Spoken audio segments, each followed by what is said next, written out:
Like everyone wants to get straight into the problem solving, but you have to think, why are you stuck below 100K? I love school and I love learning and like that curiosity. And I think that's what like separates some entrepreneurs from others. You scaled to 500K in 8 months of launching your agency. What's the secret to getting that quick growth? The secret was probably that even when we very first started, we were very big on even in our first 18 months, we closed $3 billion brands. As far as client acquisition for the agency, getting high value clients, are you seeing them coming in on YouTube? I already know this. Most other agencies, my competition, are focusing on ads. What we do is when we create marketing, we're not trying to do a big knockout punch. We want to do little micro yeses. This is the most important part, I think. It is the multi-step qualification and making sure that you're only taking on serious people, because there's about 60,000 digital marketing agencies in the USA alone. How are you going to stand out? What do you think is the biggest mistake that people make, like below 100K? Like what's the thing that stops them getting to that point?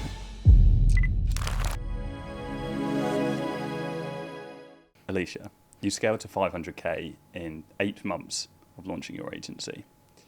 What's the secret to getting that quick growth when you're bootstrapped as well? When you're getting started, it's just totally sacrificing your sanity and your health, you know?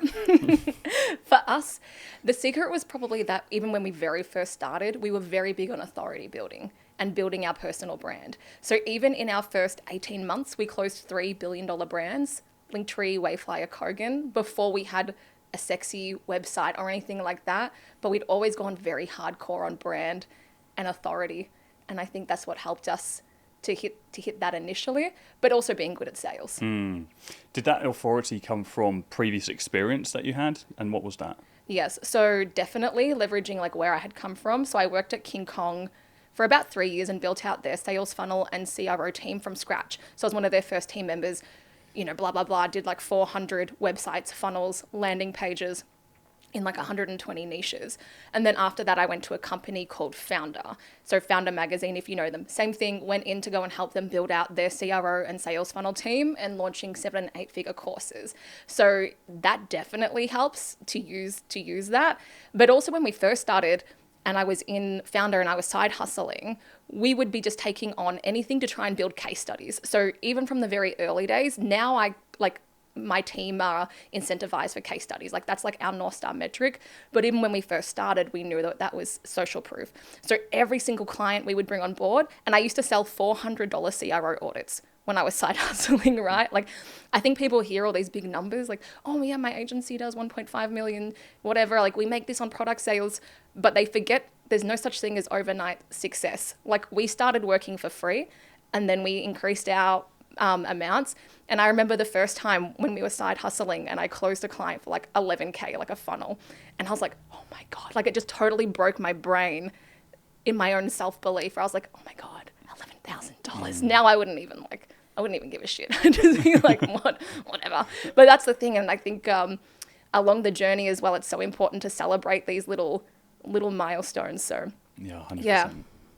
So you started off with the authority piece, which is, I think, the piece that people, like 1, 2, 3 years into the agency, like, oh, maybe I should start a brand now. Maybe I should start putting out content. Like, I think that's changing at the moment in the industry, but you've obviously done that from the start. Where did you begin as far as like building your authority was concerned? Are we talking about putting out content on Instagram? Like, what are we looking at from a tangible perspective? Yeah. So in year 1, where we focused was going on other people's podcasts, kind of think of like little parasite, right? Going onto their podcast, didn't even bother starting my own. So a lot of podcasts. And additionally, then it was also LinkedIn. LinkedIn was huge for us in the first like year, 2 years. We still use it. But for me now, because my following has got quite big, it's a bit diluted. Whereas my business partner, we can see from the UTMs, he's still bringing in leads. But now mine has more gone broad with a bunch of marketers on LinkedIn. Also, LinkedIn's a bit of a like circle jerk, so we don't go on it as much. It's not our main platform. And then 2 years ago, we added in YouTube. And that's what we've gone hardcore on, which you're obviously a master of. I'm still learning, but happy to share what we do there. So to answer your question, when we first started, it was going on other people's podcasts and it was our LinkedIn and becoming that thought leader, right? I was telling you before we got started, there's about 60,000 digital marketing agencies in the USA alone, 10% up from last year. How are you going to stand out from them? And so we got started with this early because we have always been obsessed with assets for leverage, and these things take time to compound, right? And we know, because we study a lot of Dan Kennedy, that it doesn't matter what you do, it matters who you are. So it's like that authority really gives you that pricing power, and even what we call this thing called the confidence tax, right?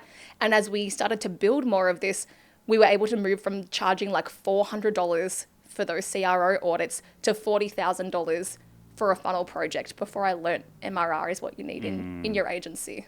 Nice. So what we're really talking about here is you just spearheaded your brand by building authority from day one. Yeah. So almost the market's like, who is this? Like, who is this person? Like, and how do I work with them? You started off with LinkedIn. I resonate with LinkedIn being a tough platform. I recently came back to LinkedIn. I used to use LinkedIn a lot. Funny enough, I reached out to and spoke to the guys at Founder in the very early stages. I was in digital publishing way back when on LinkedIn. And recently we started posting again. And I'm like, wow, this is just a completely different game from YouTube. Mm-hmm. What is the strat as far as YouTube is concerned when it comes to client acquisition? Because I'm interested in your perspective. In the early days of my agency, we would post a lot of content on how to run Facebook ads and so on, and we found that the lead quality that we get was quite low quality and didn't sustain us long term in the business. So I'm interested in your perspective now as far as client acquisition for the agency, getting high value clients. Are you seeing them coming in on YouTube, and then how are you thinking about attracting those people? Yes, and keeping in mind, we do a lot of DQ from our YouTube, like disqualifying people. So we do get a lot of leads where they never even make it into the calendar because they get DQ'd. And then the other thing with YouTube is we want to make sure that we're monetizing that attention, right? So for the longest time we had up, it was like a $17 offer, a $147 upsell, a $17 order bump. And I'm such a naughty marketer. Like it was like once it was up, the product was awesome. That was another thing for asset for leverage. We knew we wanted to build a list of customers, and now we have like 2,000 customers or whatever. And it was generating maybe like 7K to 15K a month USD, which is good, right? To like, when you're like a small agency, that's a happy little bit of money. But with YouTube, because when I've analyzed the clients and how they come in, it's important to remember that this exists in context, right? And YouTube's just the world's second largest search engine. So for us, there's 3 types of leads that we bring in. 80% of the leads are founders because they're usually doing like, let's say $1 million to like $8 million. They're still in the marketing, but they're like actively searching funnels, landing pages, etc. And that's how they find me. So when we first started the YouTube channel, and I spent thousands of dollars on like Hormozy team, Mr. Beast team, Gary Vee team, random consultants and stuff. And I was still really slow to figure this out. But what we do is we just wanted to step into a circle and own it. So we focused on landing pages and funnels. That's it. Because I already know this, most other agencies, my competition, are focusing on ads. That's it. And then at some point you can't scale, right? Like you can't scale traffic that doesn't convert. So at some point in their journey, these founders go, bloody hell, like nothing's working. Or like the stories that we've heard where someone's like, yeah, I messaged, like my freelancer was annoying the shit out of me. Like I just went on YouTube and I found you straight away and I knew I had to book a call. So, I mean, do I sometimes get bored of landing page content? Yes. And you can kind of see in my trajectory where I've got shiny object syndrome. I get a little bit bored of talking about that. But so that's the main way that we see people coming in. So we make the content for that. And then for YouTube, you just have to make sure you don't optimize for the ego, right? Because I can very easily make a video about, how I made 500K from this as an agency owner. And the number one thing agency owners love is seeing how other agency owners are doing stuff. Like I could very easily do that, but it wouldn't help me to hit my goal, which is to bring in those types of clients. So after this whole journey with YouTube, what I've found is there's 3 things that if you nail them, and this is not revolutionary, but if you nail them, then you make it a money, right? Number 1 is the idea, the ideation. And that's where most people get stuck. So when we're doing ideation, we use a tool called 1 of 10 to find outliers.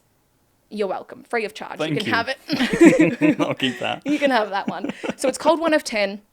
And it shows you the outliers of all of the videos, right? So we just go through, we do niche, we do outside of niche, we do ideation, and then there's sales calls. So what questions are coming in on the sales calls? As an example, on our sales calls, we might be getting very commonly, we made a video into this, which was, yeah, it's really frustrating because my agency uses me to add leads forms. All of the leads are shit, blah, blah, blah. Cool, I just make a video on that. Now, does it get 20 million views? No, but I'm not Mr. Beast. Like, I don't care. Like my ad revenue ever is like $4,000. I don't care. Like I can make, like I'm not a creator. I can make money other ways. So there's the ideation, like how to come up with good ideas. And then it's the packaging. So the title and the thumbnail. But ever since I watched, I don't know if you know who I think it's Adley Kinsman. I've heard. Yeah. She did a presentation at a mastermind I was in, and she spoke about like the hook and the visual hook. So now in our videos, we won't even move something to scripting, which is step 3, until we have the hook and the hook visuals. Now, the problem is, and this all goes back to what we were talking about before, right? There's levels to the game. There's levels to the game. And you don't start out the gate being awesome. So like my first videos, I look like I'm in a hostage proof of life video. The webcam was so shit that it couldn't even go full screen. So we had to put a border around the videos. It looks like my partner Matt's off screen, like talk about funnels, like be happy. And I got like no makeup on. I look awful. However, one of our first videos brought in 2 clients, high ticket clients. So that was enough because it took me 563 days to hit my first 1,000 subscribers. But I made money from the first couple. And then over time, I've just been a bit dumb sometimes, but just keep dialing it in. I don't even know what question you asked me, but that's what I know about YouTube. It's the perfect answer. It's perfect. And you're absolutely right. The people optimize for views and optimize for clout on YouTube. Yep. And don't realize that those small, I say this all the time to the team. I will argue with my content manager all the time, and I'll say, I've got this video. I need to put this video out because I know this video is going to resonate with the audience. Yes. I know it's going to get the right kind of people. And it will absolutely flop as far as views are concerned. But I get more DMs, more calls booked, more everything by that video than these videos that will get 10, 20, 30, 40, 50, 100,000 views. And I think that's a really key lesson that people need to take from this. Is like the hyper-focused, the hyper-niche videos, the really specific stuff that isn't going to get you the clout, is going to get you clients. Yes. And the goal is to go like niche viral, right? And so for me, if I have a really good video and it might do, like even when I first started, my videos were getting like 50 views and I was like, 50 people? Like now it's like, oh, if it's not like over 2K, and you're probably more like 20K, 200K, where you're like, why did I do this? Like, what was the point? And that's the thing, there are levels to the game. And so these really good, valuable niche pieces of content, even from me as a buyer, the amount of times I've gone to YouTube to solve something, I've hired copywriters, I've hired different agencies and stuff from going to YouTube, watching a few of their videos and going, yep, you know what you're talking about, hopefully. And then like I've booked in with them. And that's the exact same thing that happens for us. So it's like, yeah, not worrying about whether you're going to get heaps of views, but whether you're going to get the right eyeballs. And kind of to your point, making sure you as the founder stay obsessed. Because when we've done, like with the target market, because when we've brought on some of these consultants, they're like, you got to go broader, way broader, go broader. I'm like, babe, that's not, like, I'm not trying to be the next Hormozy right now. Like, I'm just trying to bring in clients for my agency. I don't think that I need to go broader. And you can, if you go and look at my YouTube, you can see it. There's a video on there.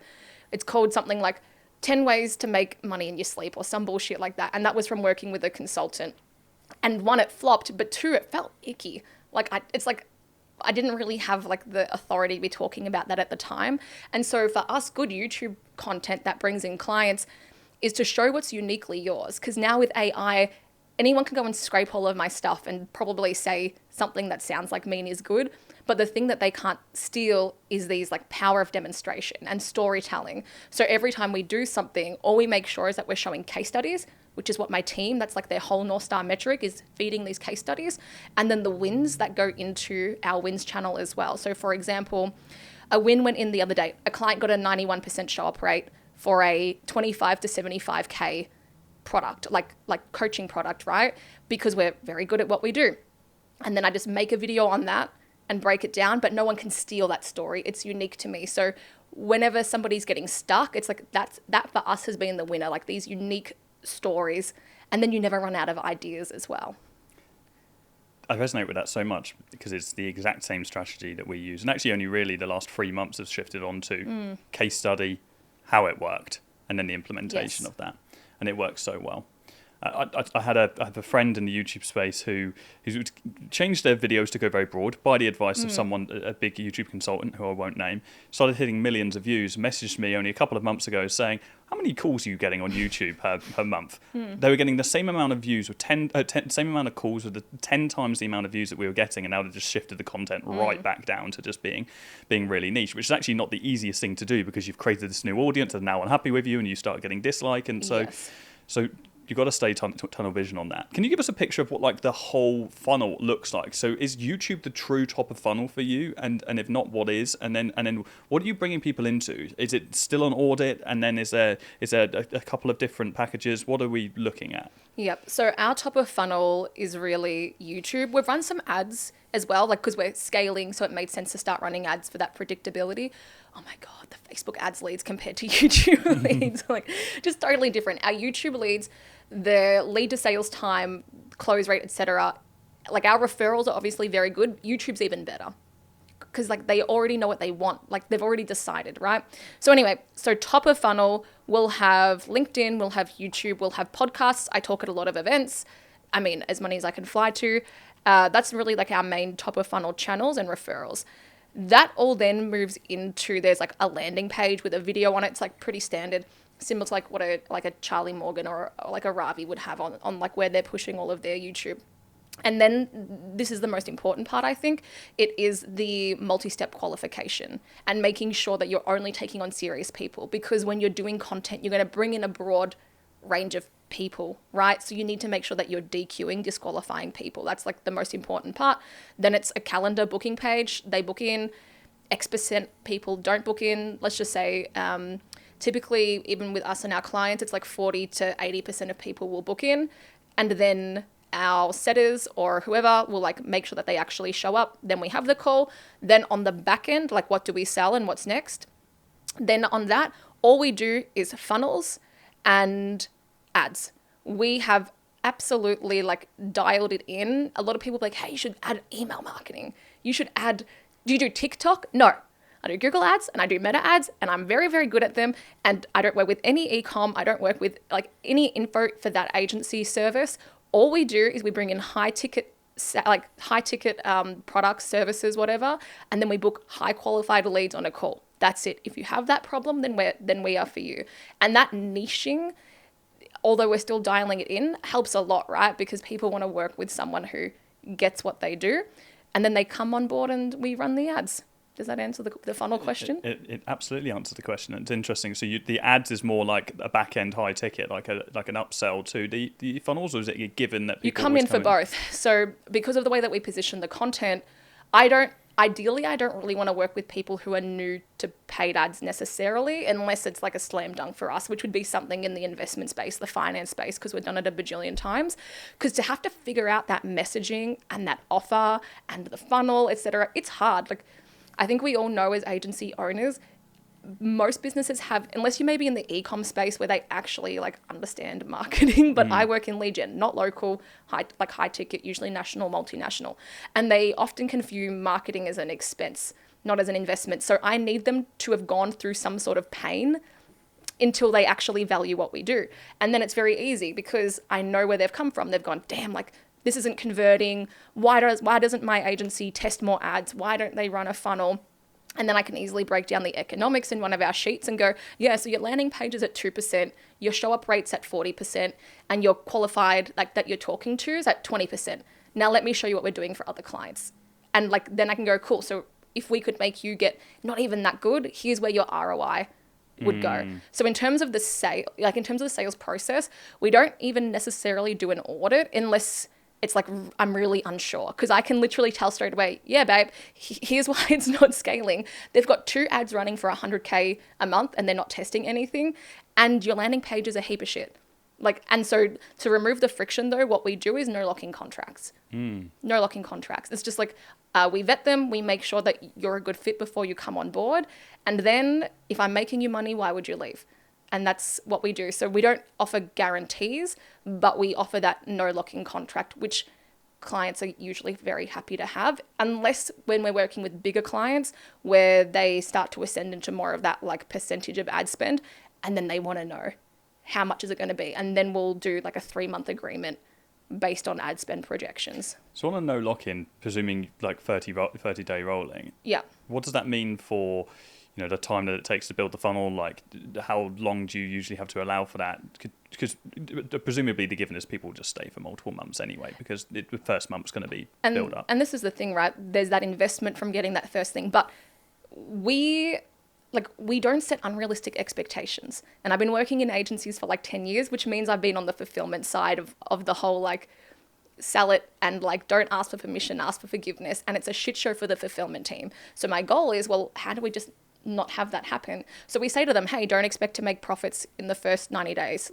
We'll be very like, hey, and if they're brand new, hey, don't come on board unless you're like willing for this to not work, because marketing's not a surefire thing.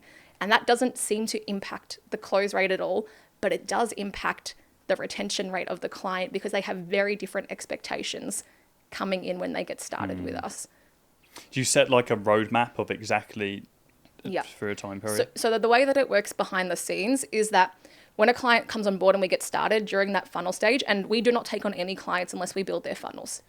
Like at all. Like I'm not sending it to your website. I'm not sending it to some shit landing page a freelancer did. From the ground up, or will you rebuild one of the existing funnels? Ground up. Because is it useful if I tell people what we do behind the scenes? 100%. Okay, let me tell you. Here's something I prepared earlier.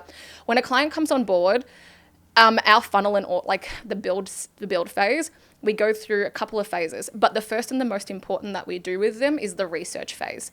Right? So pretty much no marketing agency ever, no internal marketing team ever has ever like surveyed their clients.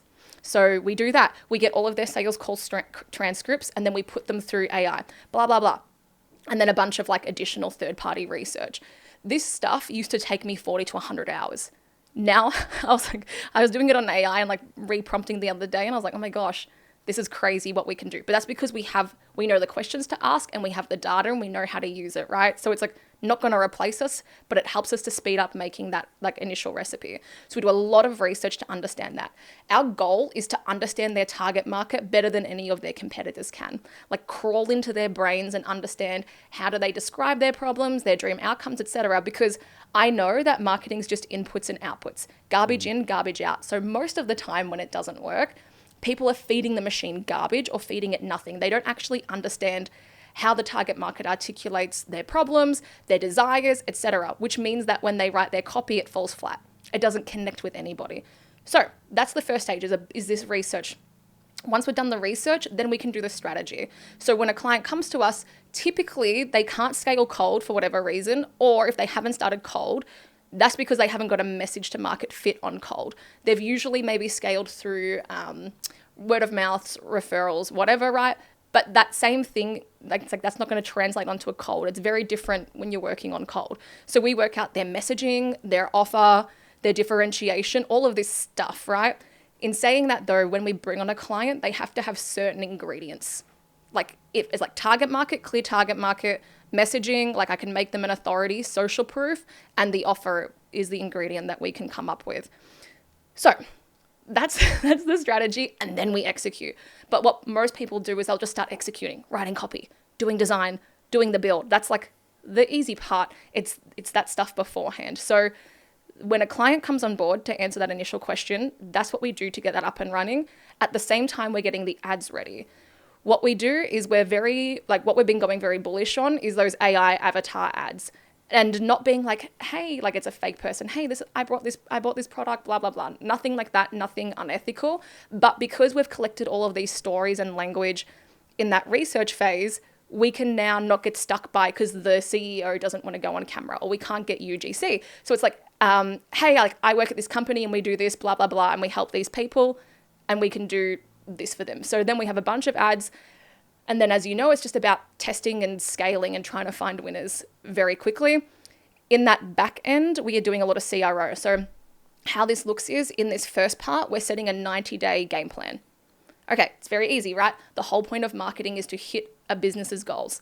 Where are you now? Where do you want to be in 90 days? And sometimes, like, we know clients don't even know that, which means that we are not on the same page for what is success, right? I'm trying to get them onto what is, it's like, no, 30 days ago, you told me this was success. This is not success now. We already decided.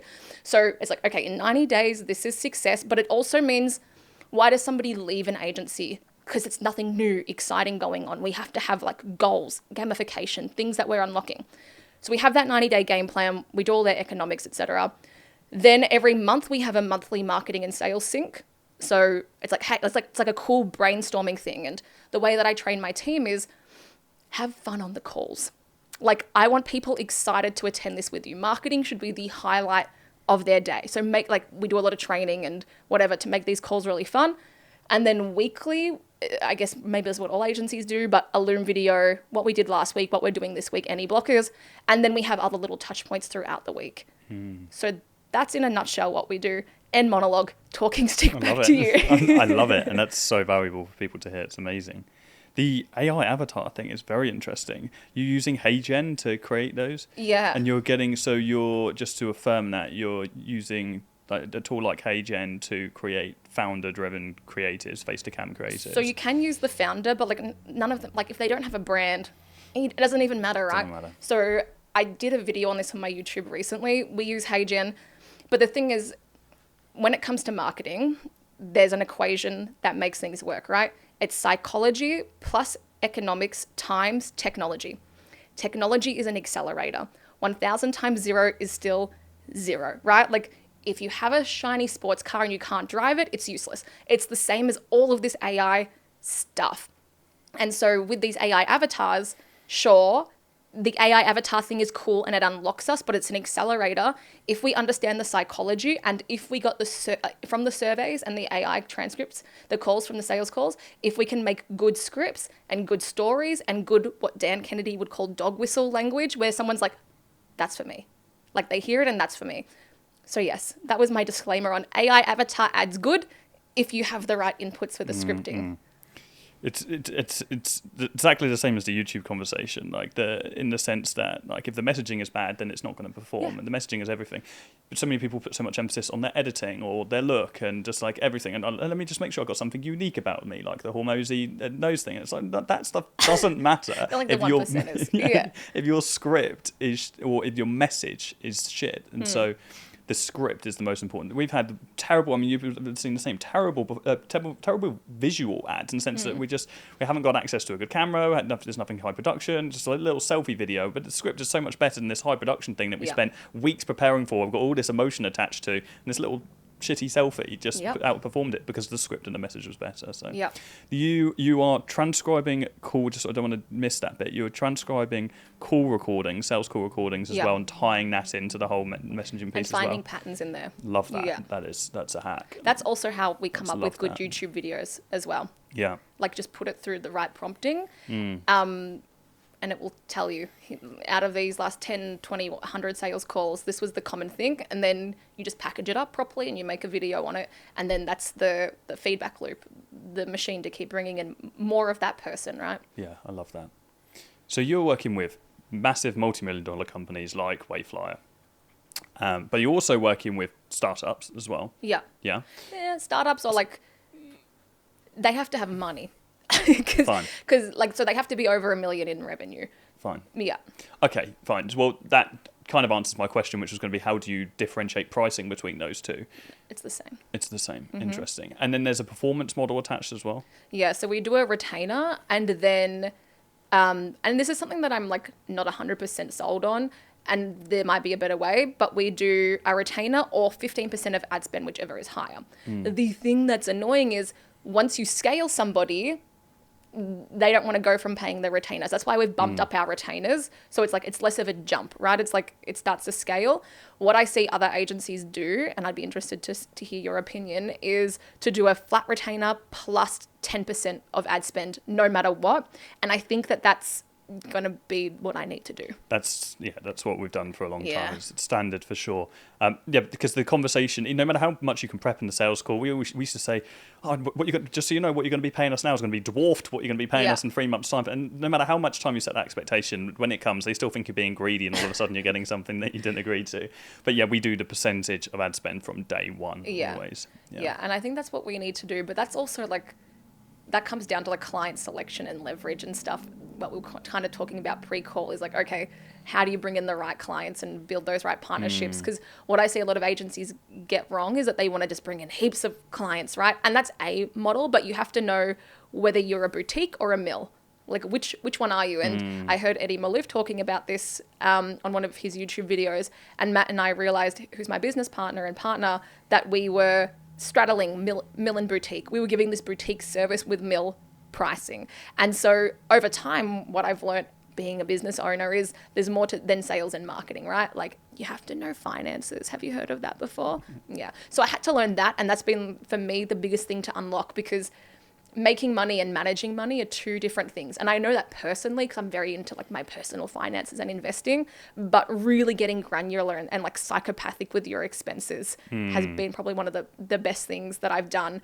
And I'm still learning. Like that's like the thing that I'm trying to get much better at. It's because it's just not the enjoyable part. Right? No, it's freaking boring. I want to like make marketing. Yeah, I get it. Yeah. I saw you say recently that you increased your pitch rate, your win rate from 50% to 80% by making a change in the sales process. Is that correct? For our clients, we do that a lot. Like, for example, we'll have clients, like our close rate's very high. We're very like selective, and people get so hardcore DQ'd that the close rate's very high. But a lot of our clients, they don't measure all of this, right? So they might be measuring CPL. Worst metric to measure, like who cares? Measure the ROI, and I can go into that. But for example, with our clients, when we finesse the messaging, the offer, the landing page, which is your digital appointment setter, etc., we can see sales, like lead to sales times, go down from 30 days to 2 days. Like these sort of metrics, and the ROI increase. But often with clients, if they're coming to us, that particular client, they were running meta ad lead forms, right? And it's like, yeah, like, but our CPL is so cheap. I'm like, how many do you close? Like, let's actually run the economics. No, like when we run the actual economics, we can actually afford to spend this much on a seat, like for CPL, and the business that can spend the most to acquire a customer will win. Like the goal is not like low CPLs, because what happens is in lead gen, then you're feeding that data back into Facebook and telling it what's good, right? It's like, oh yeah, I'm happy with these shitty leads because I want a CPL, but you need to be tracking all the way down to, depends on how long the sales process is, but ideally what closes, and then feeding that back in, and then looking at what ad got that closed call, and then feeding that back in, and keep tweaking the machine like that over time. Let's get a little nerdy for a second. What are the main metrics that you're tracking a funnel on? Is it CAC, or are you tracking like revenue per booked call? What are the core metrics that you're measuring the success of a funnel on? Yes, so there's what the client cares about internally, and as they get bigger, they get more sophisticated. So some of our clients are like cost per booked call that shows up. That's how they've built the business. Cool. We can measure that with you. Some of them, they really care about CPL because they're huge and they've got this big sales team, and that's like what they care about, whatever. What we're often tracking is CAC, like, so that what did it cost to acquire the customer?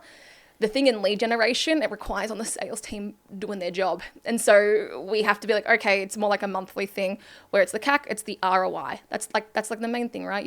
Your marketing should be making you money. What's the ROI? We'll still track ROAS, or we'll still track the landing page conversion rate. But then you got to be careful not to over optimize the landing page conversion rate, because that's not the end outcome. Like whenever you are optimizing a funnel, you should always focus on the North Star metric, right? Even when I was at Founder, the amount, like you do dumb things. It's like, okay, I'm going to get this opt-in page up and I'm going to get it from 10% to 20%. But if you're not tracking the North Star metric, you can like really like absolutely badly impact a funnel. So, okay. In summary, what sort of metrics do you track in your campaigns? Let me tell you, all of the media buyer stuff, I don't do any of the media buying. So like all of your normal stuff like that. But then it's landing page conversion rate. Then it would be, which means how many people fill in the form. Then we're looking at, okay, how many who fill in the form are qualified and disqualified. And then we want to improve that as well, because we don't want to be paying for that lead and then they can't make it through. Then because they go to a calendar page, because these are book a call funnels, then it's cool. What percentage of people are booking a call? We ideally want that like 70, 80%. It might be 40, 80%. And then how many show up, and then how many close. Those are like the main core numbers. Are we talking like a automated system, or are we spreadsheeting? Like how are you attributing all that? That's something that we have been in process of building Looker Studio dashboards. It's a ball ache, that is. Yes, my balls are aching. Thank you for telling me. It's been a thing, but that's something that we're bringing in. So beforehand, it was like manual spreadsheets, blah blah blah. Now it's bringing in we've got like this other spreadsheet where like order pulls in all of this stuff. But because when we're working with our clients, there's all different CRMs, there's all different data infrastructure that we are pulling from. It's a ball ache. What's your mindset surrounding A/B testing? Like, let's say the headline. How often are you testing a headline, comparing that data? Is it like a 2-week testing period? Is it longer? Is it based on number of amount of traffic? What does that look like? Okay. Tell me if I monologue too long on this topic. I want the longest monologue possible. Okay, like 72 hours later. So when it comes to CRO and split testing, right? CRO, conversion rate optimization. We are optimizing something that already is working. This is why when a client comes in, we're building these foundations, and then we can do CRO split tests. Then when it comes to the types of testing, you can do A/B split testing, which probably most of us and our clients can be doing, or you can be doing multivariate, which means like you're testing multiple things. That's like an Amazon type thing, which are huge. And then you can do sequential testing. So with sequential testing, that usually means that you might not have a big enough traffic source where it's going to be statistically significant. So you have to do it a little bit more like down and dirty, and you might just like test a headline and then test another headline in like a time frame or whatever. Now, when it comes to actually coming up with good split test ideas, this is where most people fail, because we have to have a good hypothesis. But also, just like what I was saying before, it's inputs and outputs. How do you come up with those ideas? So there's qualitative and there's quantitative. Quantitative being your numbers. So you have to actually figure out, cool, which part of my funnel should I be focusing on, right? Should I actually be tweaking shit on the thank you page? Like, is that going to be my highest impact? No. So you can use this thing called a pie framework, which helps you to like figure out what you should do. I can link that to people. And then you want to come up with the hypothesis. So there's quantitative and then there's qualitative. That's where the surveys and the ongoing research and social listening and the ongoing sales calls and like understanding the sales calls comes in. So to your point, A/B split testing headlines, yes, often that's like the highest leverage you can have is split testing something above the fold, because most people are pretty basic. So you would split test the headline. And we've had a guy in one of our programs, I'm not going to remember the data now, but it was something like the landing page went from like 6% to 17%. The CPL went down from, I don't know, whatever, $50 to $25. Like, as David Ogilvy would say, that's like 80 cents of your dollar, right? That's in the headline. But again, it's not split testing the headline. It's knowing what to put into the headline to split test. And you only know that if you are totally obsessed with the target market.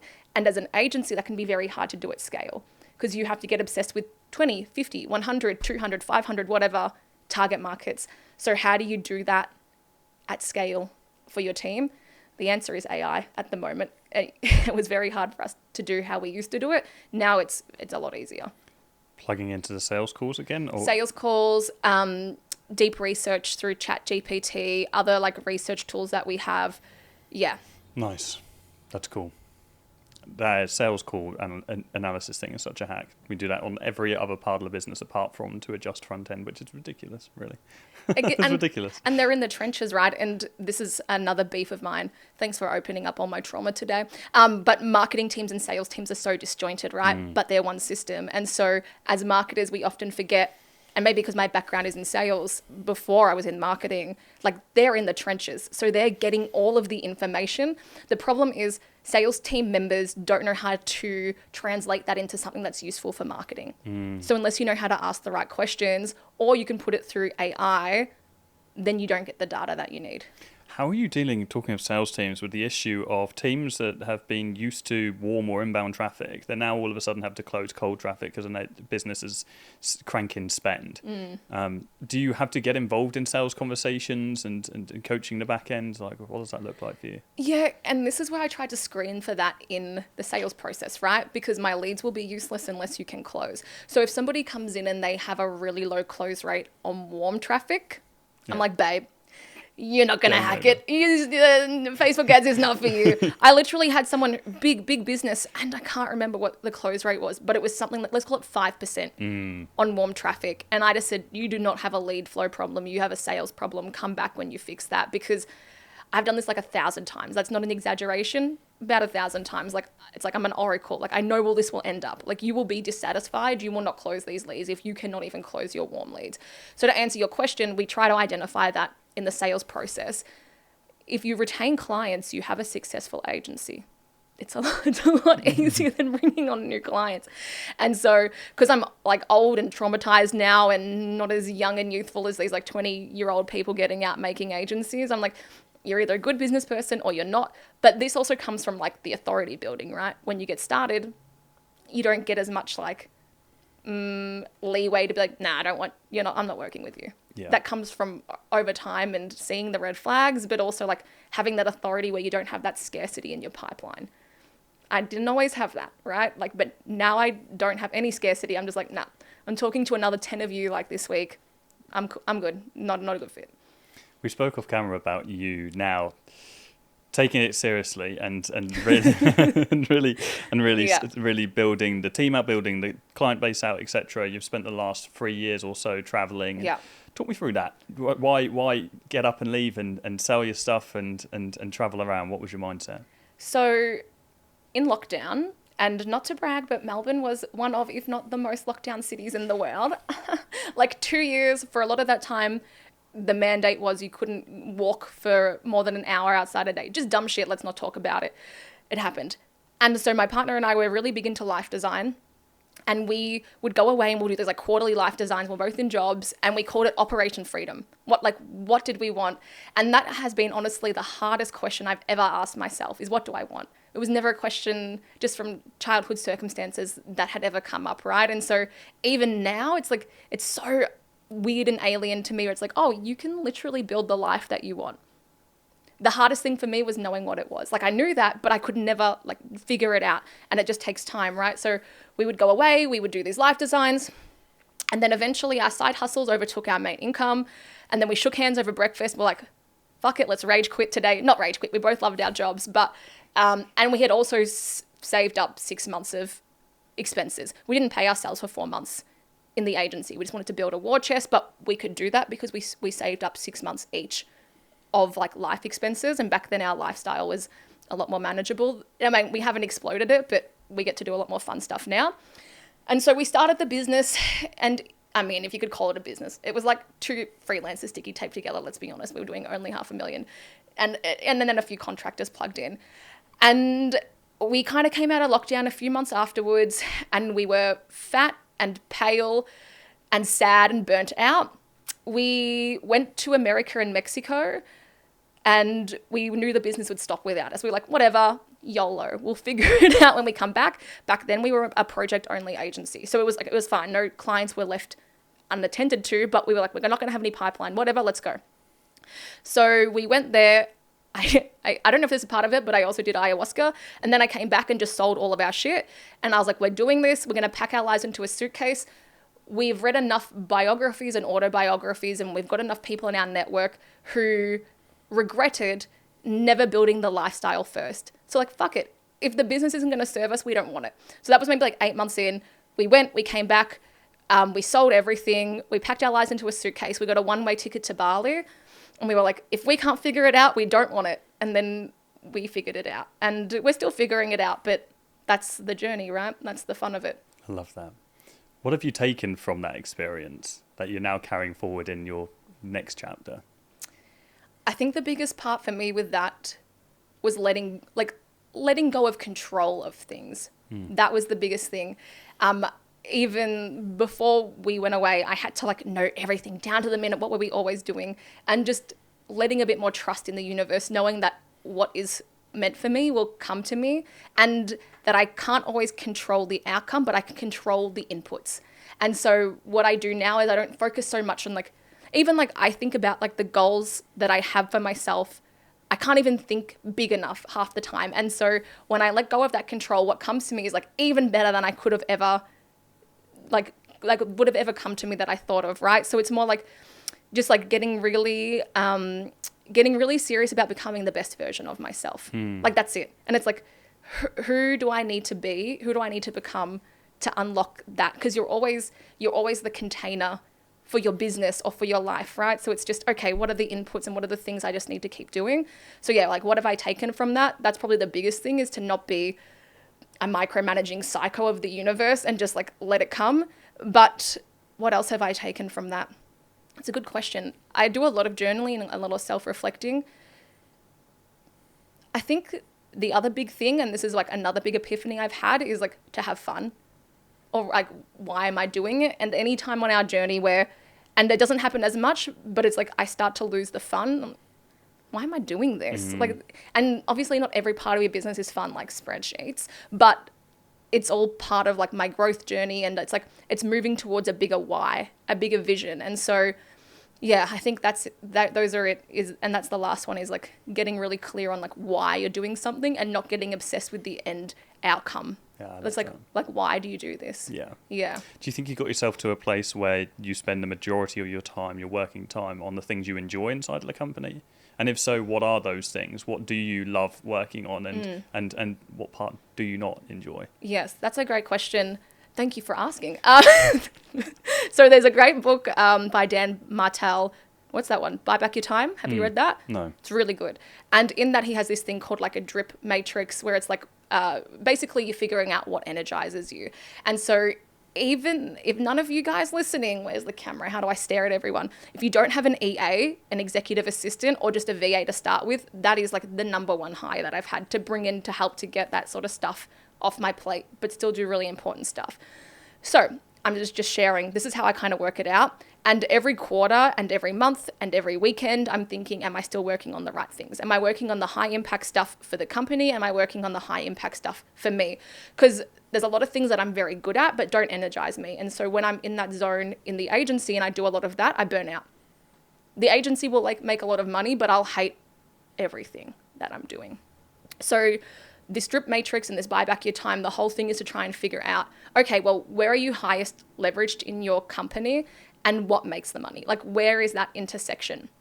So for me, I don't know if you can tell, but I really like talking and having conversations. That's one of the things that I'm like, that's like my highest leverage activity that energizes me. Going on podcasts, making YouTube videos, coaching the team, even like hiring. I think that's the most important activity we're going to do as agency owners and all of these things. So yeah, making sure that whatever is like the main crossover, like what I'm the best at and what is valuable to the agency, that I'm focusing in that. For me, I'm like 98% extroverted. This is not for everybody, right? You're like frowning a bit. This might not be for you. You're like, bitch, this does not sound good. Like, how dare you love recording content.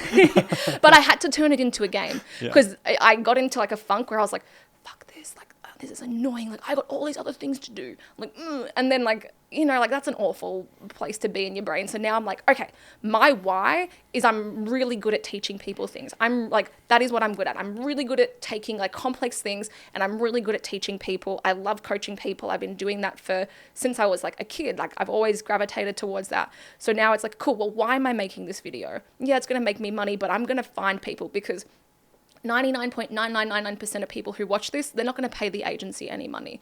But I get enough DMs and I'm sure you get a bajillion, like you were telling me that chick at the gym the other day, like those people are out there and you're making an impact in the world. So that's where it comes to knowing your why, because if you don't have that, or if you're not serving something higher than yourself when you're doing this, it makes it really hard to keep going. It does, 100%. Yeah. And I mean, that's what a great position to be in, when the thing that you love the most in the business is the thing that's arguably the highest leverage. There's no doubt in the agency space now, or just online business in general, that authority piece, if you enjoy that as the thing that you enjoy the most, that's a great place to be. But you've now started building out the team in the agency, and I say now as if only recently, but of course for a while you've been building a team out.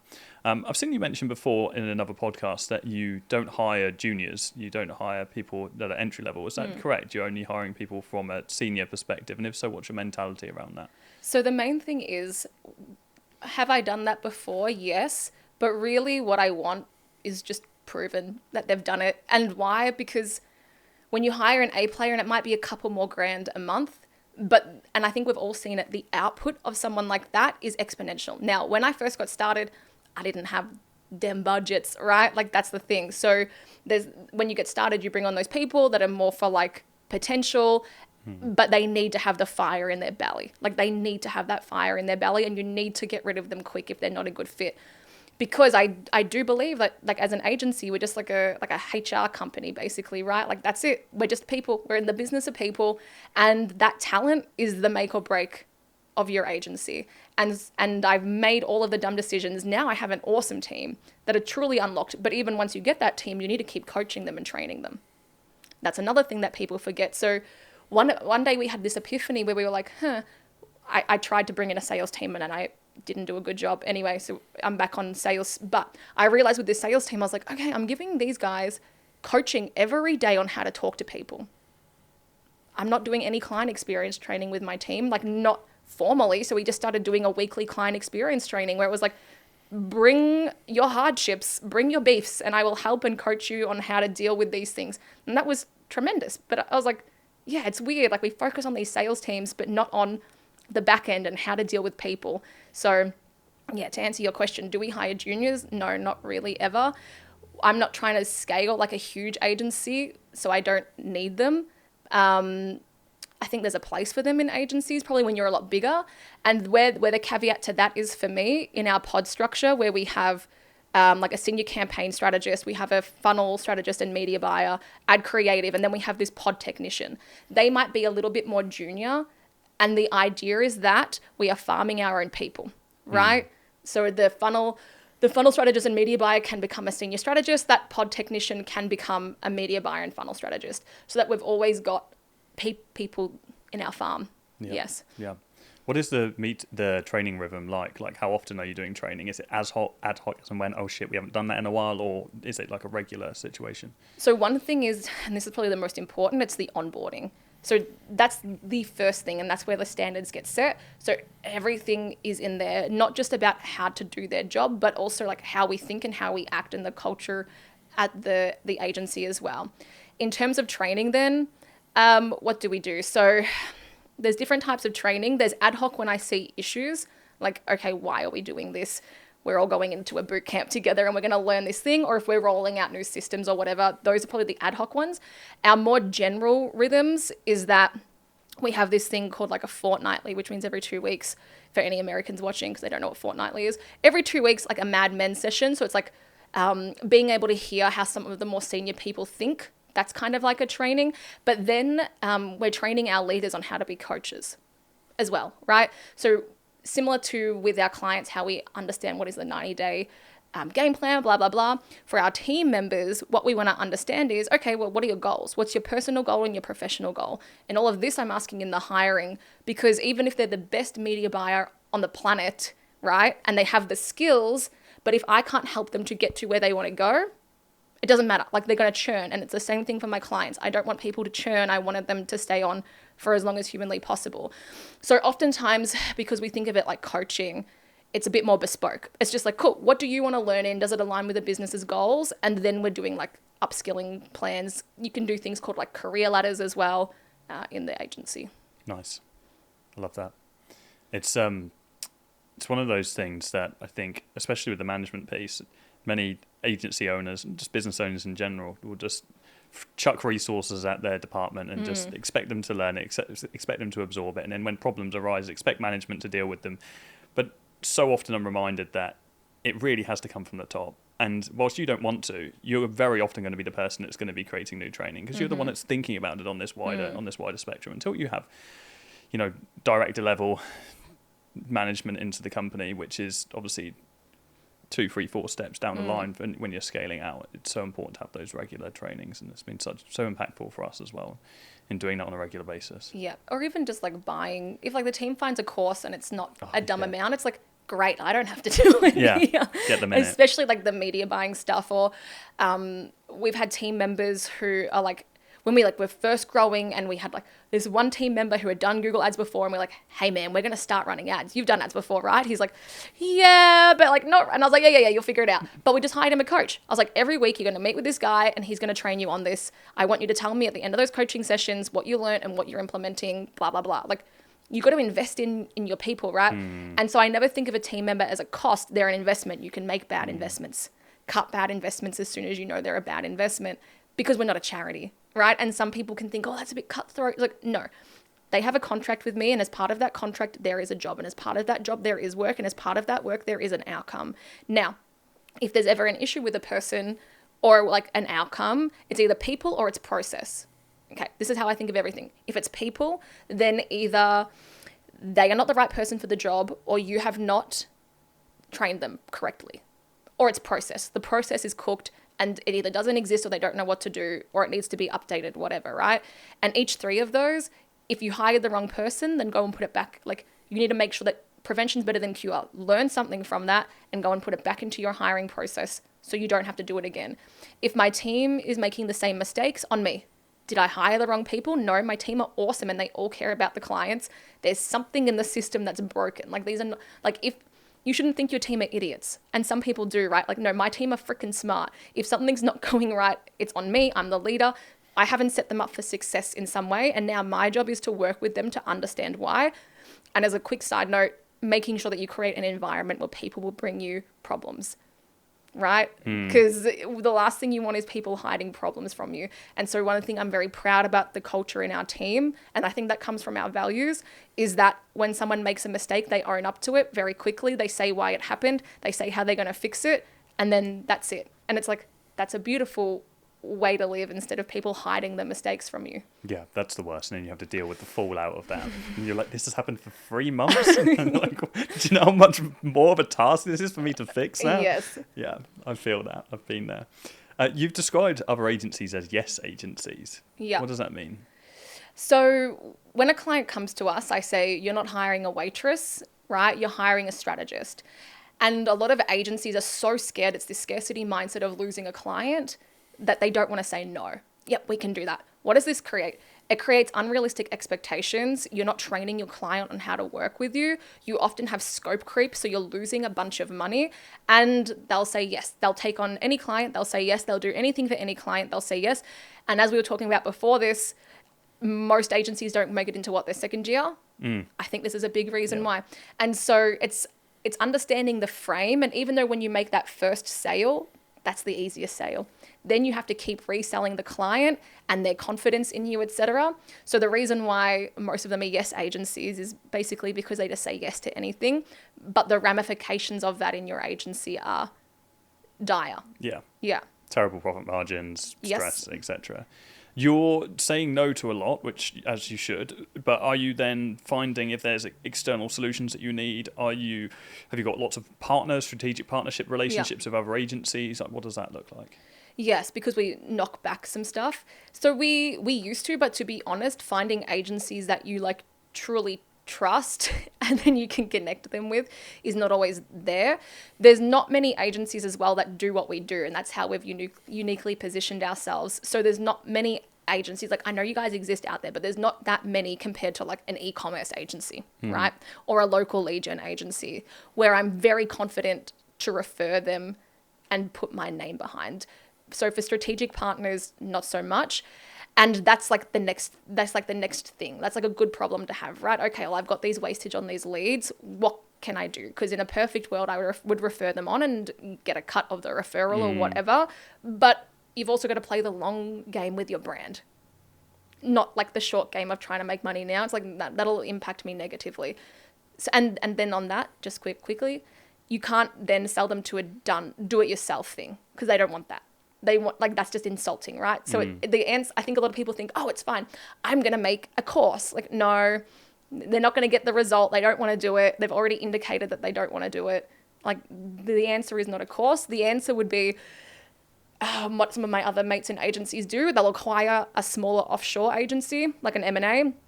And then it's like, hey, you're not quite at the level for this agency, but what you can do is you can work with this agency. It's half the price. You know, it's like, it's still a really good team, but it's not our A team and we can still look after you. So that's probably a solution that I'm considering. I don't think I'll do it. Too much to do right now. Yeah. What is the I suppose the midterm and the long-term plan at the moment in the agency? Yeah. That is something that I'm working out in my brain, like literally at the moment. That's what I've been working out over the last 1 week.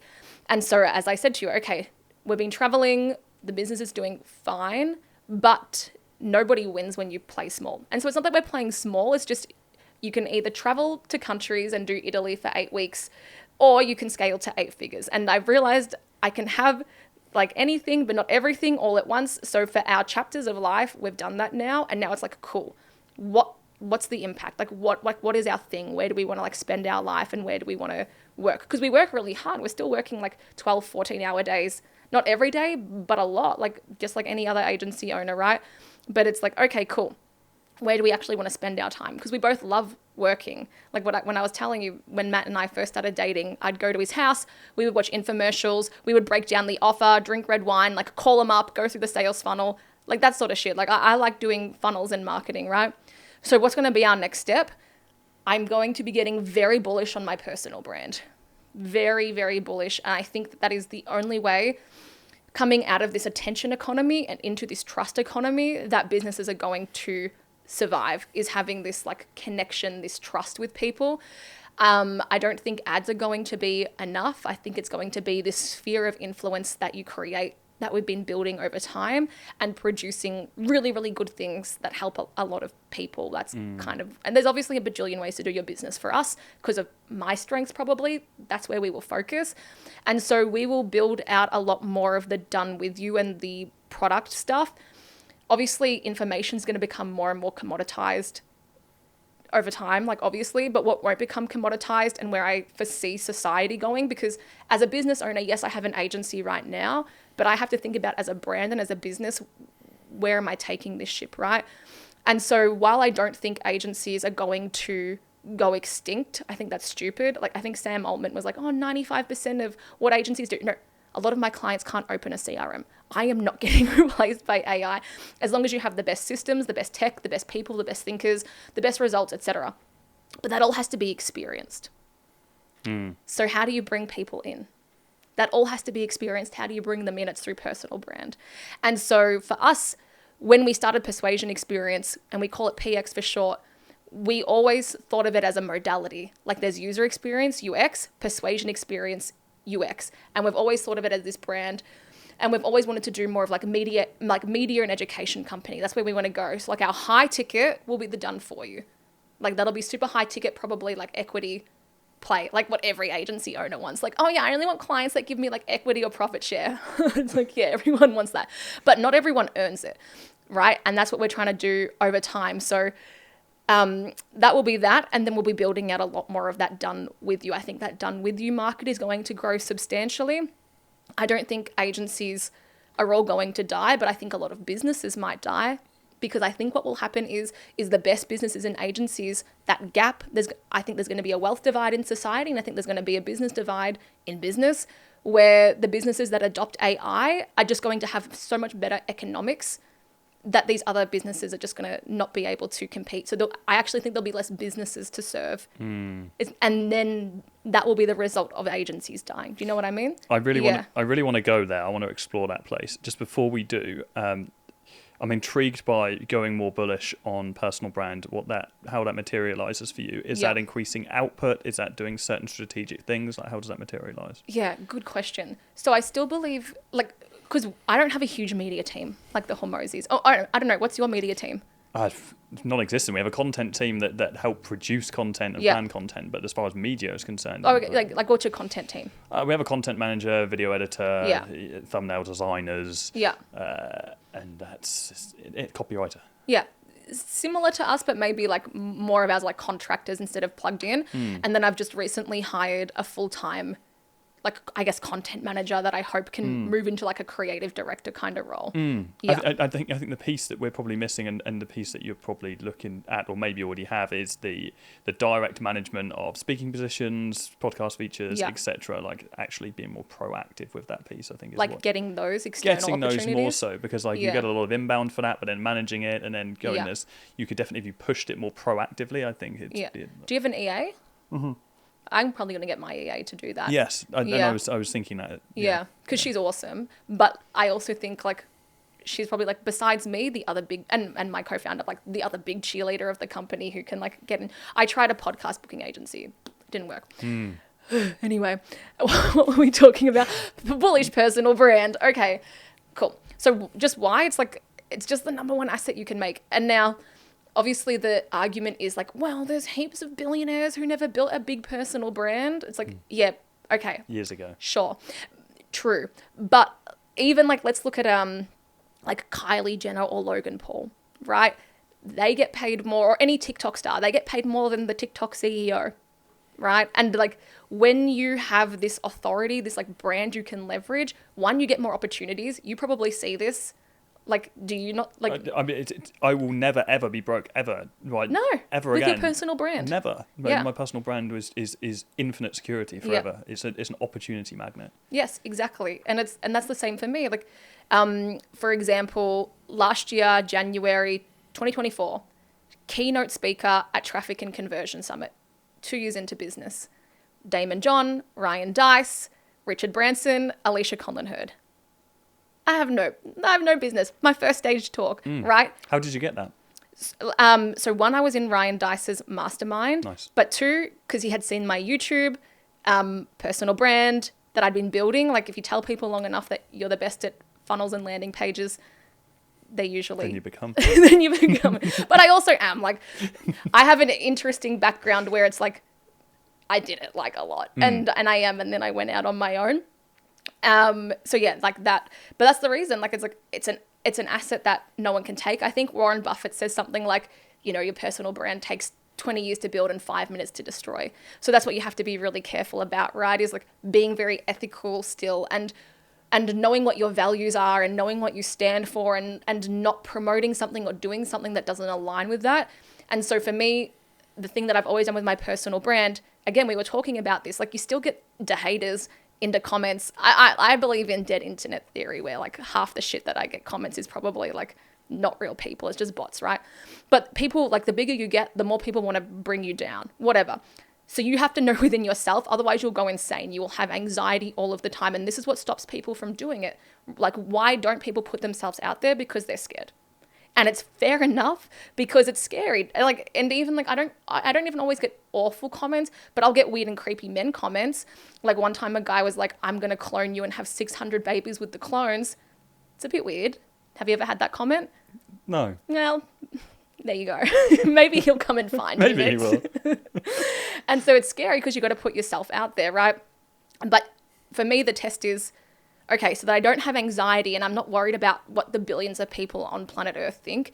For me, and this is part of this like self-growth that I've been going on, it's like, what do I want and who am I and what do I value?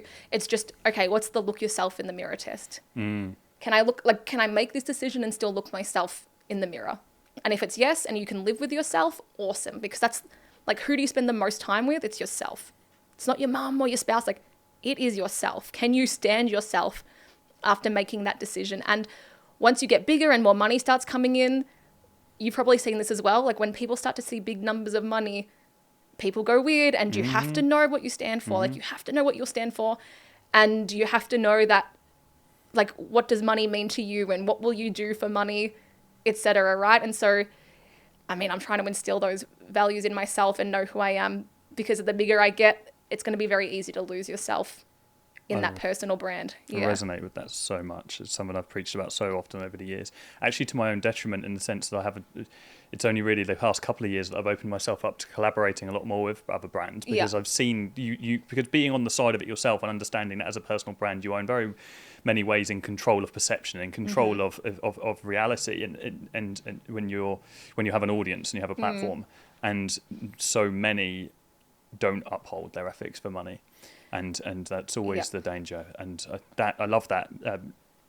What did you call that? Yourself in the mirror test. Looking yourself in the mirror Can you test. look yourself in the mirror? I love that. Even some personal brands that I meet, and I'm just a small fish, right? Like for now, just follow along, everyone. But you'll meet them, and who they are is not who they are, and I'm like, oh, gross! What like an awful way that must be. And then you get to hear the motives behind the things. You're like, oh, you did that thing and that was really cool. And they're like, yeah, but then this. And it's kind of like you hear the motive behind the reason they did the thing. And you're like, I'm misaligned with you right now. I'm not, you're here and I'm here and I'm looking at this from a different lens. And they're like, yeah, sure, impact, bro. Like, and you're like, yeah, man. Yeah, sure. Yeah. And it's just, I resonate with that a lot. And I think that I think so many people are at a massive danger coming into this, like this world where so many are now promoting personal brand. It's now trendy to be like, oh, we can help you start a personal brand, blah, blah, blah. There's so much of that. And we're very conscious of the fact that brand in a world of AI is going to matter such a huge amount.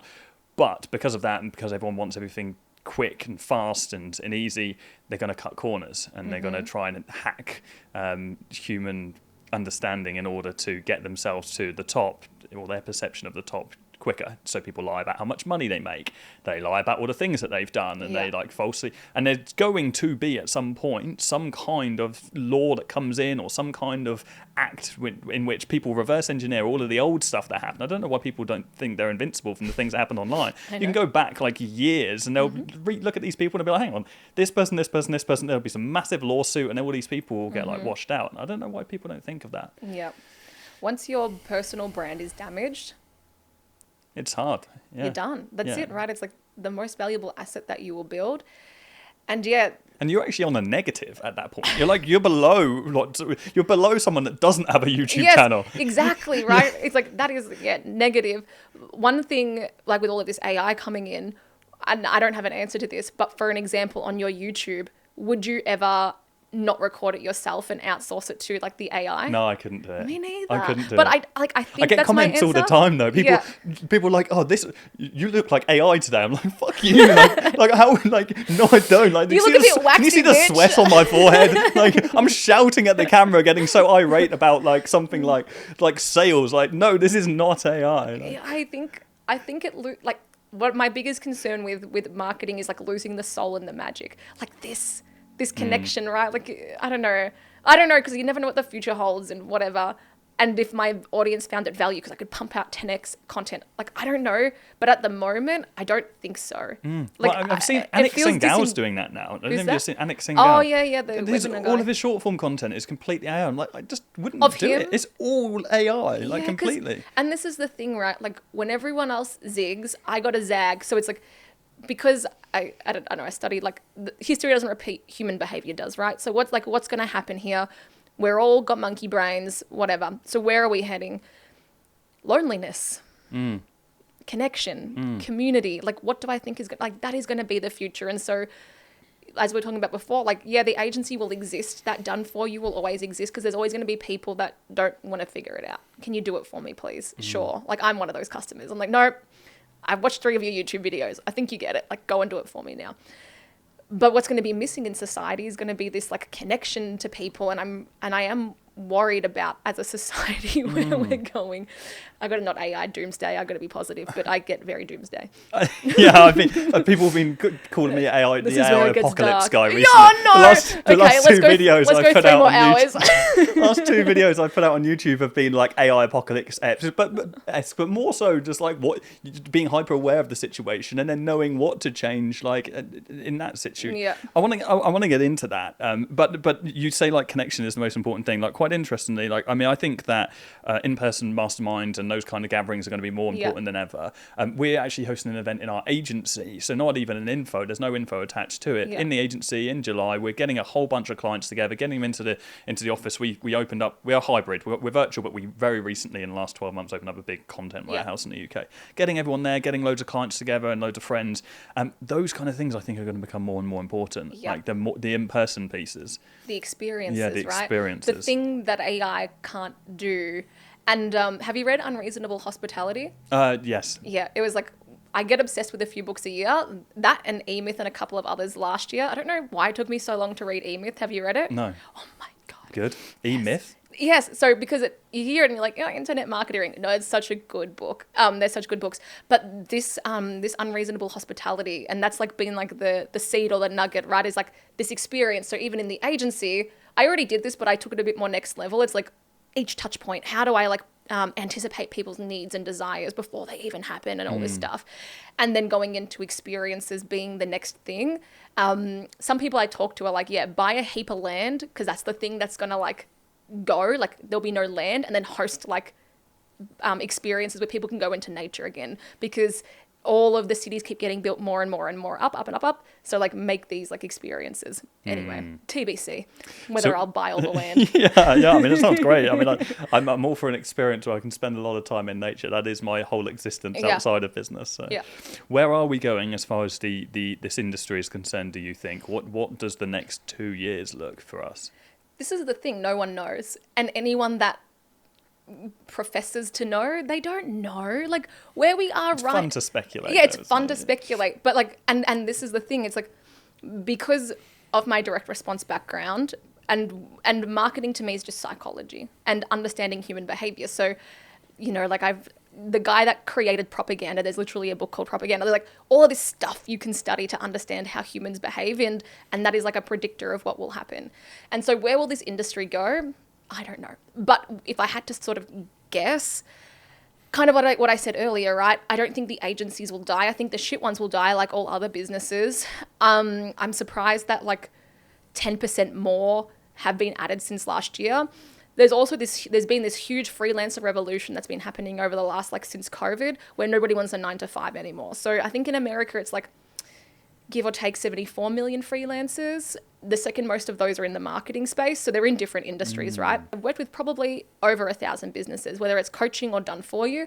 And I've seen that most of them don't have their shit together. We already know that because most of them fail. So where are we heading? I don't know. But what I do know is like, what can I control? And what do I think is going to be important in the future? And I think it's going to be personal brand, and I think it's going to be community, and I think it's going to be connections with other human beings, and that is where I'm taking the business. Tell me about your AI doomsday. Well, I think the same. I think that my main AI doomsday has been around the fact that if people use AI so heavily, then eventually going to lose the ability to learn themselves, and so we're actually just going to become vegetables over a period of time. New entrepreneurs, at least, anyway. People like you and I have got a depth of experience will be advantaged because we can use it. We're the real winners in this place because we can utilize AI to be more efficient than ever. It's just, we can have lower team costs, etc., etc. We're the real winners. But the people getting started in this space, people starting agencies with AI, picking offers, niches, delivering services, doing all of that stuff, they don't really have that depth. And so everybody can go ahead and do that. And so if everyone can go and do that, then all these agencies are going to stay on the surface level, which will then ultimately bring light to the guys that actually do have that depth, that do have the brand, that do have the trust. And so like, whilst these guys will make money in the short term, eventually people like you and I will just still win. And so I think more so people are at a massive danger of, or the thing they can do to prevent that is learning the thing that they are getting AI to do for them. Exactly. But that's always been the thing, right? Like it's that equation, psychology plus economics times technology. So in LA the other day, we actually had our senior leadership, and this is one of the things that came out where it's like, cool, what's going to differentiate us coming in? It's because we understand these principles. Like we've got like a 2 terabyte crazy swipe file. We've got heaps of them of all of the best ever ads, like the things that have worked because human brains don't change over time, whatever, right? But exactly what you're saying, people are obsessed with this technology part, but it ain't the secret sauce. It's the accelerator. So it's a very first order thinking. It's not a very fourth order thinking. And yeah, I think the whole not being able to think for yourselves, that sort of thing is very scary. When I was doing some brain rot, AKA research the other day on Instagram, I saw this like little skit thing where they just had this newborn baby and someone's like, oh, like, what are you going to call it? And they're like, ChatGPT, I just had a new daughter. Like, what should I, if she's blonde hair, blue eyes, what should I call her? And it's like, they couldn't even answer questions. And I see that becoming a thing already where people are like, can't think for themselves. And that's, even before I use ChatGPT, I do try and exercise my monkey brain. Like because you're connecting these synapses when you do this, right? And trying to learn from a very broad range of things. So don't just study marketing. I'm studying lots of things like religions. I'm studying marketing. I'm studying business. I'm studying science, like all of these things, because AI, at least not right now, can't draw from all of these different things. And so to your point, I'm going somewhere with this. How can people like combat this?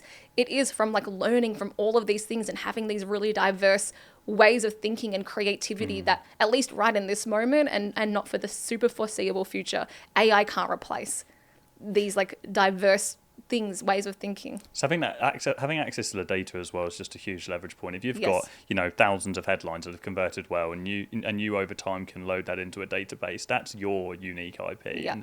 And yesterday I spent 6 hours working on this behemoth library of stories for my brand, because I'm like, what is this disconnect between myself and the content team of like, they know the knowledge and they understand the ICP, but they haven't got the depth of me. And so I just reverse engineered like my whole life through about 20 different podcasts I uploaded into GPT and all this, and I just ended up pulling all of these stories. But because I understand good story frameworking, because I know what is actually going to sell and what is important, what's going to resonate and so on, I can pull out great output. If you just took even just the podcasts, you took the output from ChatGPT and you just had that list, it wouldn't be anywhere near as valuable as what I was able to extract, because I've got that understanding of what we're doing. But that's also because you've been building your personal brand. It's the same for me. I have all of these assets that I've been building over time. So it's very easy for me now to make this like second brain almost. Yeah, exactly. But you couldn't do that unless you did all of those podcasts and built your personal brand. 100%. Yeah, 100%. It's key. Yeah, AI is a strange one. It's an accelerator for sure, but also is a big risk for people coming up. There's no doubt. Yeah, I'm just trying to be excited about it and think about how to leverage it properly and how to use it to help people. You mentioned Ryan Deiss. Did you see he hosted a web class very recently, like within the last 2 weeks, sharing the new plan for digital marketer? I haven't watched that, but I saw his announcement. What was the announcement? So it was just an interesting. I'll send you the link. I got a recording. Please. It was very interesting, just the path that they're now taking in digital marketer. Which, for context, for anyone else just hasn't heard of that, it's just one of the biggest digital marketing training programs in the world. They are now moving from, or at least what they are doing now, and where they're going to continue to move from, is from education-based like video format to now it's each of the training areas are custom GPTs essentially. Yeah. So they're creating their own custom GPTs fed with all of the information. Yes. So they're becoming enablers of AI, and then going to be moving to creating agents to do all of that. So what's the real world context for you? I suppose it's an agency who's, let's say, building landing page funnels and so on. The actual headline, the copy and everything is then written through a GPT that's been programmed with all of your depth and experience, and eventually it ends up becoming an agent that does it for you and so on, which I think is an interesting move, because for Ryan, at least, being one of the industry leaders, it's a risk, because I don't know if people have caught up with that yet. So I think there's a perception of AI being low value. Do you think that still exists though? I think if it's GPT, yes, unless it's rewrapped, it's reskinned, which increases the perception of it a little bit. The reason why I still think that exists is because obviously it was a 2-hour workshop. About an hour and a half or an hour of that was spent just selling the idea that the GPT, that a custom AI agent is the right move, and then presenting an offer which was AI agent. So the whole hour pre-sale that it was just right, for me, was confirmation that at least they believe that people need to understand that this is actually valuable and isn't just as easy as uploading a little context document on the back of a custom GPT. It's an interesting one. Yeah, I think as well, when you're in marketing and you hang out with other business owners and marketers, you're not thinking like the mass population, right? And so then I have to think like, what would my mum think about this? What would like business owner X think about this? Who aren't we're like using AI, like agency owners are on the forefront of AI and figuring this out, right? Like for the most part, and then there's some big companies. So it's very normalized to us, but it's a good point for like the mass market isn't normalized yet. I don't think it's normalized. And how quickly until it is. Yeah. I think agencies will end up being enablers of AI in some way, shape, or form. I just don't see how it will go any other way.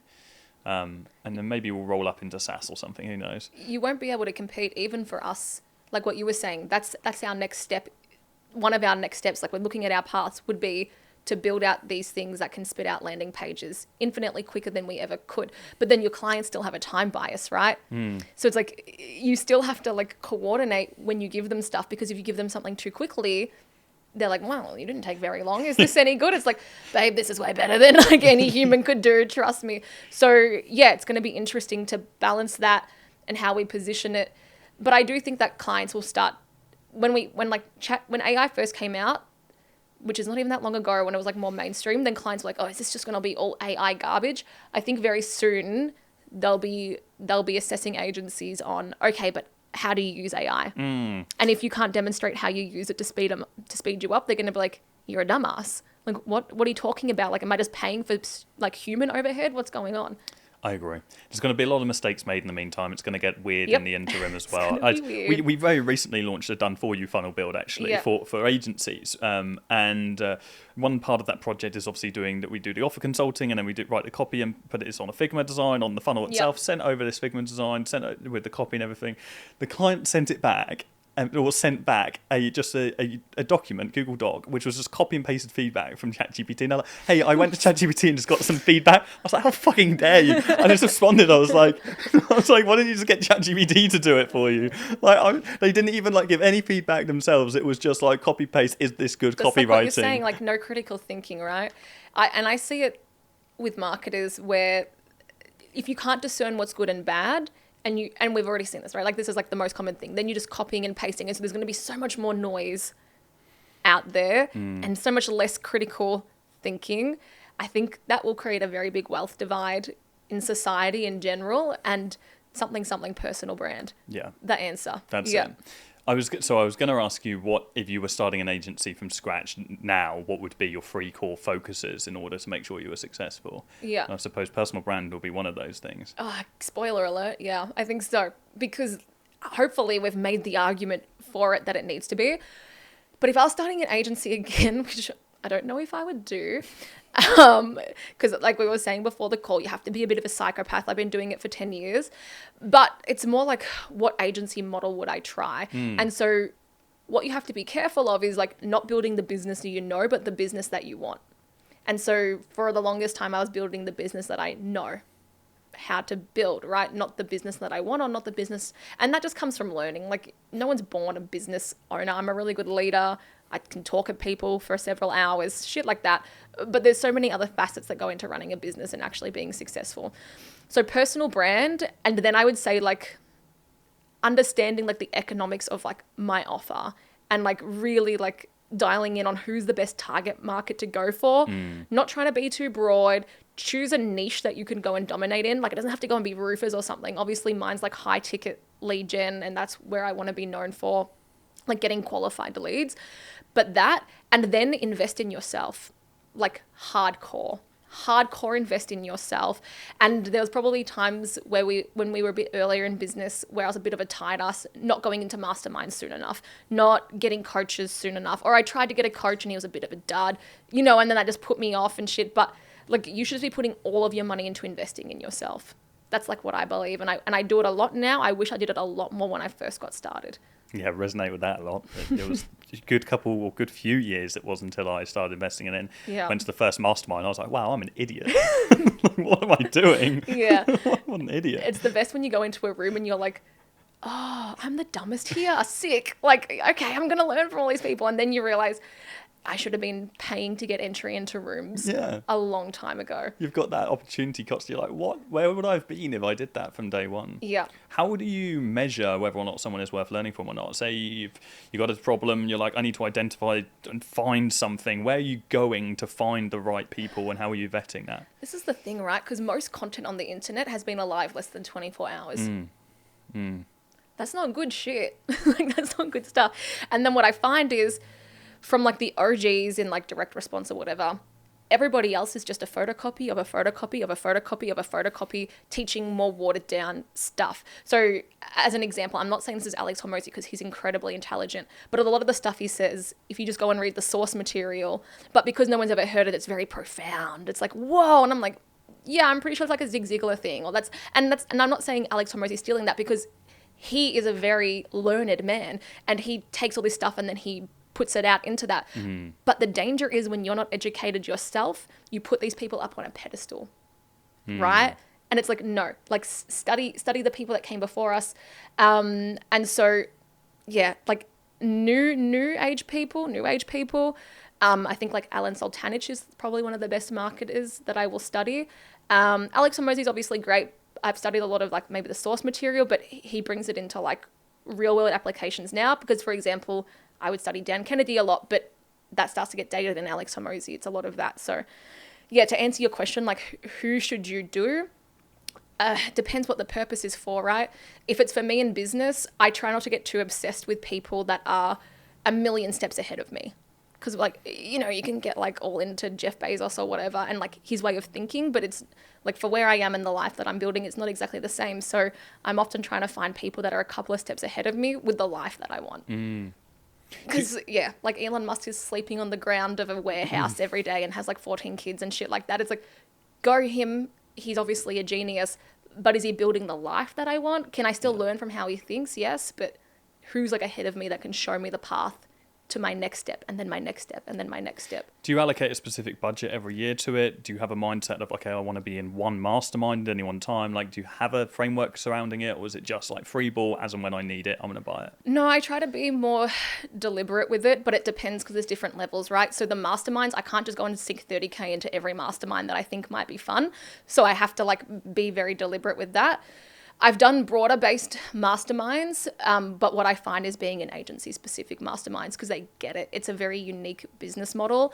And there's obviously benefits to being in those others. You see what other businesses do, whatever, but being surrounded by other agency owners is just very beneficial. So that's what I personally do for masterminds. Then if I watch somebody and they is smart, I pays them money to go on phone call. Like, it's like, hey, how much she cost for an hour? I just want to talk to you. How much is it? So okay, let's try and think of this as a system. Masterminds, I'm in like 1 or 2 max because it's a lot, but it's also a time commitment. That's the other thing. Like, I got to make sure I put the time in to get the value out and be a good participant. The next is like more like consultants. So if I see someone who is smart, I'll just say, hey, can we get on a call? I want to it has to be specific. Then the next level down from that is probably like your peer group and how much time you might be doing with other things. And then the next step down from that is like courses, books, whatever I want in that, I will buy. But like I'm usually solving for something. So in my upskilling, I probably upskill maybe like 2 hours a day, give or take, minimum. That's what I'm trying to do. And that can be a podcast. So my favorite podcast at the moment is Founders. Have you listened to that? This is your plane ride podcast. You're going to love it. So it's a guy that distills down the best autobiographies and biographies and like talks about the key takeaways. It's really good. And like, that's what I want to fill my head with. And then I study a lot of like around like spirituality or like understanding like how my brain works and that sort of thing. So amongst other things. And then I usually have pre-planned the books that I want to read. So I'm not like, what should I read next? It's just, I just got a list and then I know what I'm trying to learn. Like, for example, when I'm learning money, I'll read like that Profit First book and I'll read like other books about finances and try and not make it boring. Making money is sexy, is what you tell yourself, and making your money grow is sexy. So I'll usually have those books that I'll hear from all that other learning and I'll have them categorized by like the topic. And then when I'm trying to upskill in a topic, I'll just go and like get into that. And then as you read books, they'll reference other books and then I will put those books onto my list that sound like the right thing. 2 hours a day? Yeah, easy. Because like I'll do a walk a day and listen to a podcast, and then I'll do like more.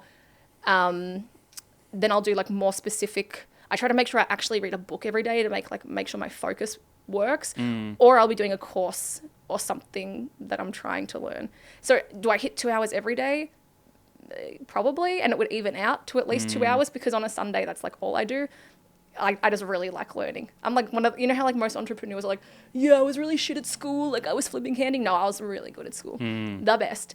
Like that was like my escape from whatever, like home life, right? It's like I love school and I love learning and like that curiosity. And I think that's what like separates some entrepreneurs from others, like having that curiosity. And like once I target a thread, I want to know more about it. And I think that has served me very well. It's such a key piece, and I fell victim to it myself over the years. You go through periods of like such deep growth where you're just on the business and you're getting nitty and it's just like, well, I'm working like 12, 13, 14-hour days, not learning at all. And then you go to a 6-month period of like not absorbing any new content. And then all of a sudden you're like, I'm running out of juice here. Like I'm running to the maximum of my existing knowledge band. So like, I need to learn more stuff. And so it's so crucial. Like doing more work in the business is not going to get you to the place you want to get to. You need to be dedicating time to be thinking and having your thoughts challenged and having conversations like this where I've pulled out so many nuggets from this conversation, so many things that I'm going to chuck into ChatGPT and like, pull that out, pull this out, pull this and implement. these conversations are the thing that helps you grow a company, not sitting behind Slack trying to just talk to the team and moan at them for not doing their job properly. And it doesn't feel like that. But I've had the same as you where like, and I used to be like, oh, there's seasons to this and I can't always be like completely on. But it energizes me. Learning energizes me. So when I'm not doing it, I can feel it. It doesn't happen straight away, but over time, my energy and my life force is depleted. And then 2, I'm not thinking better, right? And so like I create a lot of content and I create more than I consume, blah, blah, blah. But I want to like consume the best thinkers. I want to, like my number one thing is I'm trying to think better. The better I can think, the more valuable I am, the more valuable the business is. The bigger my container, the bigger I can grow myself, the bigger I can grow the business. And so it's always just like these things compound just over time. And even if I can sneak like 30 minutes in, right? And it feels like a pain in the ass. It's like having to go to the gym. It's like, no, I don't want to. And then you do it and you're like, am I better than everyone else? Like I did it. Like that's what you just need to do. And it needs to become habitual. I mean, I'm obviously not the best at it, neither are you, but if you can nail it 8 times out of 10 or 7 times out of 10 or whatever it is, that just compounds over time. So that's what I try to do and try and build it into my routine. The 1-hour consulting calls with expert is such a hack, by the way. Like when you know what you want, when you go into that call with an intention of like, I want to solve this, the amount of information you can pull from someone in a 1-hour conversation is like, sometimes you can pull more in that 1-hour conversation than you will a 3-day mastermind that you attend, which fills you with a lot of noise of all this other stuff that's going on as well. Because it's bespoke to you. Like, I know I like mentioned courses, but the more disposable money I have to invest in that, the less I do courses because they're so broad. They're made for everyone. I have very specific problems that I'm trying to solve. And so if anybody wants 2 good places to go, you can obviously just DM people. But Clarity FM, have you heard of that before? Yeah. And Mentor Pass. Those are 2 places where people are like, you can pay me money to talk to me for an hour and you can screen through their accomplishments or whatever and find those people. Nice. Finishing us up. What is the one piece of advice you would give to an agency that is stuck below 100K a month at the moment? That is stuck below 100K a month at the moment. Well, we have to think why. Why are they stuck? That's the thing, right? No one ever, like everyone wants to get straight into the problem solving, but you have to think, why are you stuck below 100K? And really at that point, it's probably lead gen or sales. Do you agree? Yes. It's probably like that's the thing that you don't have nailed is you either don't have enough leads or your close rate sucks or both. And so then if you have to get more leads, okay, we just have to think about what is the best platform for you. There's platforms where we can plant seeds for later or we can harvest for now. What percentage of your time do you put into that? And then have you nailed a channel? Because if you're at under 100K and you're stuck at that, you probably have a lead flow problem. I can say something else like, know what you want and scale, but it's like, no, babe, you just got a lead flow problem. Yeah. Like figure it out if you're at under 100K. Or a retention problem, maybe you can't retain your clients. So that's the other thing. You might just not be retaining clients. Yeah. I think the majority of the cases is definitely a lead flow problem. I mean, you yourself you've never done outbound, have you? We did run cold email for a little bit when we were like we did like a campaign. It's on my YouTube. We sent 10 emails. Well, I mean, if you want to go for a couple more hours, I can talk about cold email and how like non-personalized most people do it. So we did like hyper-personalized, like it actually made money, right? Now, like, I don't want to be like cold email's dead. I think it's becoming more and more deader. You just need it's large getting volume. harder. You need to just realistically, people just underestimate how much you need to do. You need to send 1,000 emails a day. Yeah, right? it's a lot. That's what you need to do. And to do that, you need a lot of infrastructure. You can send 30 emails a day per email address, maybe 3 emails per domain. So you're talking about a lot of domains. Yeah. You've got to have some backups. Like, it's not the easiest thing to manage. It's time consuming, but it is still effective at scale. Yes, and this depends on your goals, right? And this is why it's so important to understand your numbers. So we have this great calculator we take clients through. It's like, well, how many clients do you actually need? Because nobody's ever actually reverse engineered how many leads they need, right? So I'll show a client, well, right now you're getting a 30% show up rate. So you need like 500 leads this month to hit that goal. But what if we make that show up rate 80%?